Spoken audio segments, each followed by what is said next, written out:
കേരള സർവകലാശാല registrar in charge R Rashmi ചുമതല ഏറ്റെടുത്തു. സിൻഡിക്കേറ്റ് യോഗത്തിലെ ഇടത് അംഗങ്ങളുടെ പ്രതിഷേധത്തെ തുടർന്ന് മിനി കാപ്പനെ VC ഇന്നലെ മാറ്റിയിരുന്നു. വിജിൻ വായാന്തോടുണ്ട് കൂടുതൽ വിശദാംശങ്ങൾ നൽകാനായി. വിജിൻ, എന്താണ് കൂടുതൽ വിവരം? യോഗത്തിലാണ് വലിയ പ്രതിഷേധത്തിന് ഒടുവിൽ VC ഇടത് അംഗങ്ങളുടെ പ്രതിഷേധങ്ങൾക്ക് വഴങ്ങി മിനി കാപ്പനെ മാറ്റി രജിസ്ട്രാർ ഇൻചാർജ് ചുമതല ആർ രശ്മിക്ക്, അതായത് കാര്യവട്ടം ക്യാമ്പസിലെ അക്കാഡമിക് വിഭാഗം ഈ അഡ്മിനിസ്ട്രേറ്റീവ് വിഭാഗം ഡയറക്ടർ കൂടിയായ ജോയിന്റ് രജിസ്ട്രാർ ആർ രശ്മിക്ക് ഇൻചാർജ് ചുമതല നൽകുകയായിരുന്നു. അവർ ഇന്നലെ തന്നെ ചുമതല ഏറ്റെടുത്തു. അതിനെ തുടർന്ന് ഇന്നിപ്പോൾ KS അനിൽകുമാർ 20-ാം തീയതി വരെയുള്ള അവധി അപേക്ഷ നിലവിൽ VCക്ക് നൽകിയിട്ടുണ്ട്. 20-ാം തീയതി വരെ ചില വ്യക്തിപരവും ആരോഗ്യപരവുമായ കാരണങ്ങളാൽ അവധിയിൽ പോകുന്നു എന്നുള്ളതാണ് KS അനിൽകുമാർ നിലവിൽ അവധി അപേക്ഷയായി നൽകിയിരിക്കുന്നത്. എന്നാൽ ഇക്കാര്യം VC അംഗീകരിച്ചിട്ടില്ല എന്നുള്ളതാണ് ഇപ്പോൾ മനസ്സിലാക്കുന്നത്.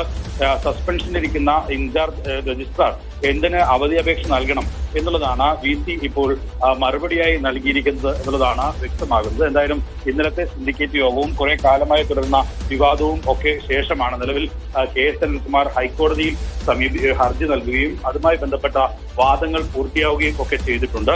ഇനി ആ ഹർജിയിൽ വിധി പറയാൻ മാറ്റിയിരിക്കുകയാണ്. ആ വിധിയുടെ അടിസ്ഥാനത്തിലായിരിക്കും തുടർ നടപടികൾ ഉണ്ടാവുക. കുറെ കാലത്തെ അനിശ്ചിതത്വത്തിനൊടുവിൽ ആണ് ഇന്നലെ സിൻഡിക്കേറ്റ് യോഗം ചേരുകയും അതിൽ ഇൻചാർജ് രജിസ്ട്രാറായി രശ്മി ആറിന് സിൻഡിക്കേറ്റ് യോഗം ഔദ്യോഗികമായി അംഗീകാരം നൽകുകയും ചെയ്തത്, അവരെ നിയമിക്കുകയും ചെയ്തത്.